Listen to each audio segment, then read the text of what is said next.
बिस्मिल्लाहिर्रहमानिर्रहीम। अस्सलाम वालेकुम। लाखों करोड़ों दरूद सलाम नबी रहमत सल्लल्लाहु अलैहि वसल्लम पर और आपकी आल पर।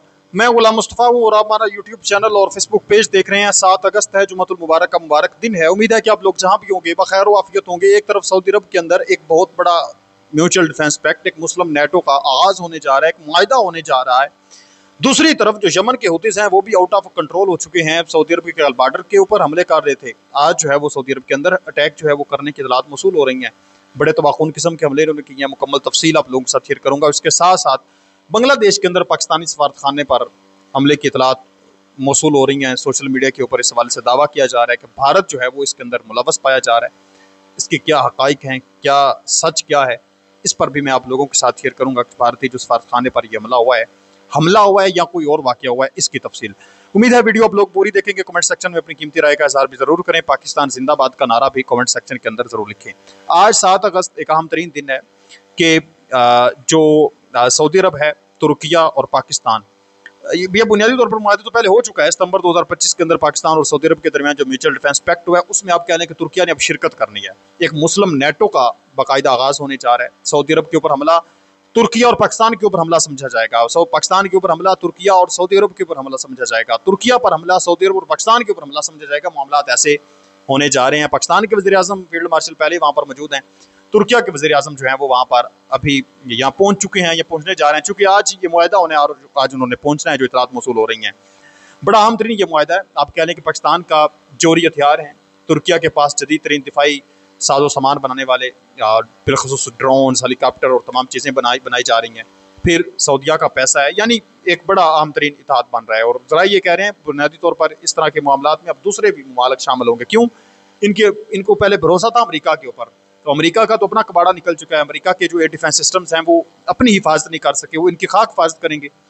तो इस वजह से ये अब इलाकाई जो ममालिक हैं उनके साथ इत्तेहाद करने की कोशिश कर रहे हैं। और पाकिस्तान आप जानते हैं फिर खित्ते के अंदर एक अपना नाम रखता है। कुवैत ने इसी वजह से हमारे साथ मुआहिदा किया है, उर्दन ने हमारे साथ मुआहिदा किया है। तो इसी दौरान जो है वो इस वक्त जो यमन के हूतीज़ हैं और जो सऊदी अरब के दरमियान मामलात हैं वो इंतहाई गड़बड़ हो रहे हैं।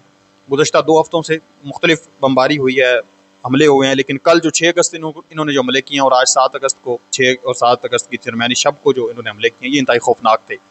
कल 6 अगस्त को मैंने आप लोगों के साथ खबर ये शेयर की थी कि हूसियों ने बैलिस्टिक मिसाइलों और ड्रोन्स के जरिए यमन के सूबों मारब और हज़रमौत में कायम फौजी अड्डों और कैंपों पर बशमूल अल रोएक, अल उबर और अल सनिया के इलाकों में यकसर बड़ा हमला किया।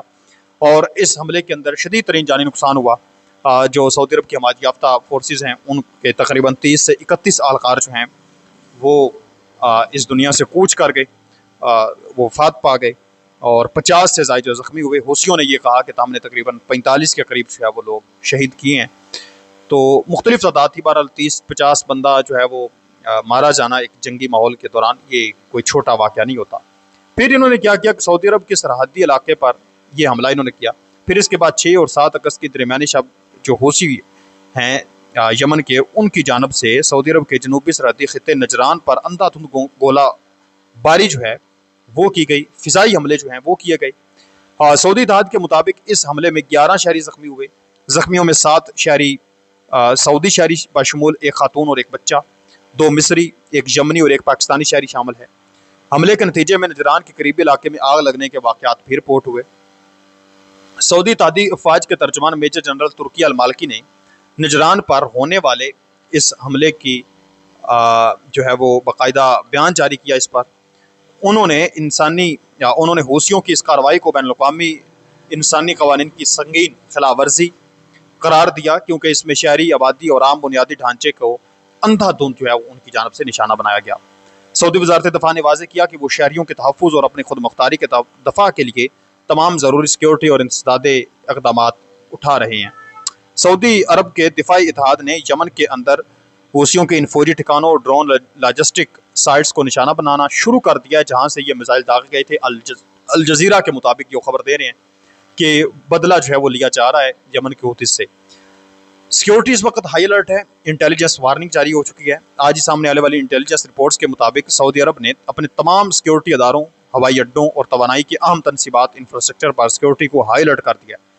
सऊदी हुकाम का कहना है कि उन्हें खदशा है कि ईरान की निगरानी में इराक़ी, मलेशिया और यमन के हूसी बागी शुमाली شمال اور جنوب سے مزید مشترکہ حملے کر سکتے ہیں، جس کا مقابلہ کرنے کے لیے وہ پوری طرح تیار کھڑے ہیں۔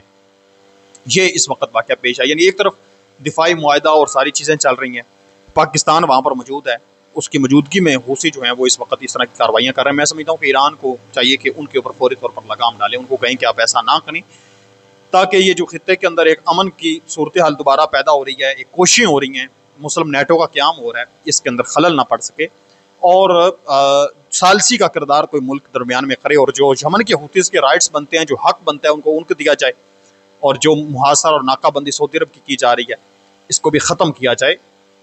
دونوں طرف سے میں کہتا ہوں کہ معاملات کو بہتر کیا جائے، آسانی ایک دوسرے کے لیے پیدا کی جا سکے اگر ہو سکتا ہے تو۔ یہ عام ترین خبر ہے۔ اور اس کے ساتھ ساتھ اگر ہم بات کریں تو جو بنگلہ دیش کے اندر ایک واقعہ پیش آیا ہے، اور اس واقعے کو بڑا چڑھا کر بیان کیا جا رہا ہے، تشویش کی لہر جو ہے وہ اس پر دوڑائی جا رہی ہے۔ کل واقعہ پیش آیا لیکن اس پر کافی وہ چیزیں چل رہی تھی، تو میں نے کہا کہ اس کو کلیئر کیا جائے، لوگوں کے شکوک و شبہات جو ہیں وہ کلیئر کیے جائیں۔ اب جو پوسٹیں سامنے آ رہی ہیں سوشل میڈیا پر، وہ یہ سامنے آ رہی ہیں کہ بنگلہ دیش میں پاکستان کے سفیر کی رہائش گاہ پر آگ بھڑک اٹھی، انہیں ہسپتال منتقل کر دیا گیا۔ یہاں تک تو خبر بالکل ٹھیک ہے کہ آگ وہاں پر بھڑک اٹھی اور ان کو ہسپتال منتقل کیا گیا، ان کی اہلیہ کو بھی اور انہیں بھی۔ اور ذرائع کا کہنا ہے کہ اس تخریب کاری کے واقعے کے پیچھے بھارتی انٹیلیجنس کا ہاتھ ہو سکتا ہے، لیکن یہ جو چیز کہی جا رہی ہے کہ بھارت کا ہاتھ ہو سکتا ہے، اس پر ابھی تک شکوک و شبہات ہیں۔ اب اس پر جو میں نے سرچ کی ہیں چیزیں، جو رپورٹ سامنے آئی ہے وہ کچھ یہ سامنے آئی ہے کہ 6 اگست 2026 کو علل صبح پیش آیا ایک واقعہ۔ فائر سروس کو صبح تقریباً 4:56 پر یہ اطلاع ملی کہ ڈھاکہ کے سفارتی علاقے باری دھاوا میں واقع پاکستانی ہائی کمشنر کی سرکاری رہائش گاہ کے اوپر آگ بھڑک اٹھی ہے۔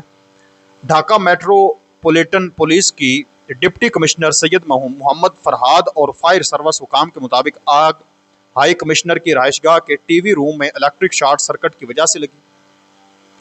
آگ سے ٹی وی، 2 ایئر کنڈیشنر اور 1 پنکھا متاثر ہوا۔ کمرے میں آگ کے شعلے زیادہ نہیں تھے لیکن دھواں بہت زیادہ تھا۔ باری دھارا فائر اسٹیشن کی گاڑیوں نے موقع پر پہنچ کر صرف 20 منٹ میں آگ پر قابو پا لیا۔ بنگلہ دیش میں متعین پاکستانی ہائی کمشنر عمران حیدر اور ان کی اہلیہ نائمہ عمران کمرے میں دھواں بھرنے کے بعد سانس کی دشواری محسوس کر رہے تھے، حالت ان کی خراب ہوئی، جس پر ان کو گلشن میں واقع کانٹیننٹل ہاسپٹل میں منتقل کیا گیا۔ ڈھاکہ میں پاکستانی ہائی کمشنر کے ترجمان شاہد اللہ وزیر کے مطابق ہائی کمشنر اور ان کی اہلیہ دونوں کی حالت اب بالکل مستحکم اور خطرے سے باہر ہے۔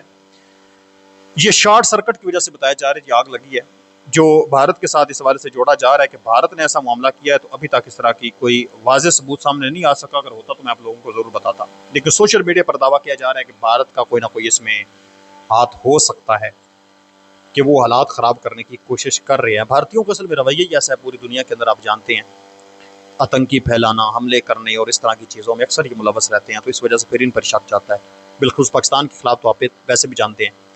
اپنے میزبان کو اجازت دیں، نیکسٹ ویڈیو تک اللہ نے کے بعد پاکستان ہمیشہ زندہ باد، والسلام۔